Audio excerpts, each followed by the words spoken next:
մեր հարցն էլ կապված գնաճի կոմպոնենտների հետ վերջին ամիսներին նորից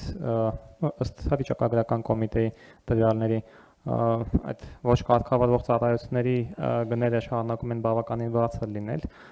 սակայն հատվածային, այսինքն եթե 2022-ին այդ ՌԴ քաղաքացիների ներհոսքի ժամանակ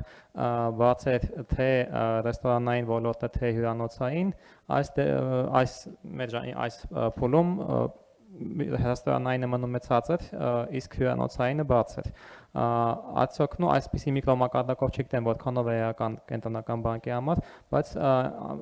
նման չէ այս պատկերը 3 տարվա վաղեմության պատկերին, սա արդյոք ինչ-որ այլ ֆունդամենտալներ է հուշում գնաճի գործոնների։ Իմ հանգստությունը կարող է ձեզ հուշել, որ մենք մտահոգված չենք այս պայծրությամբ 4.3% գնաճի մակարդակով, որտեղ մեր գնահատականներով 4.3% մակարդակը էապես պայմանավորված է առաջարկի որոշակի ժամկետով գործոնների հետ կապված, այսինքն ոչ սեզոնային պարեն, սեզոնային պարեն,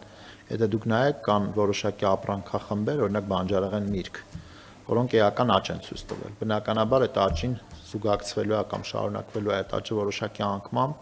ուստի մեր գնահատականներով մենք էլ մեր նույնիսկ խոսույթի կամ ասույթի մեջ չենք անդրադառնում այդ թեմաներին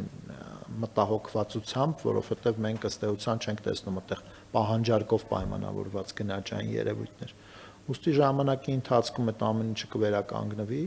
ու մենք կարծում ենք, որ այն թիրախը, որը մենք ունենք 3%, հենց այդ 3%-ն էլ ապահովելու ենք միջնաժամկետում։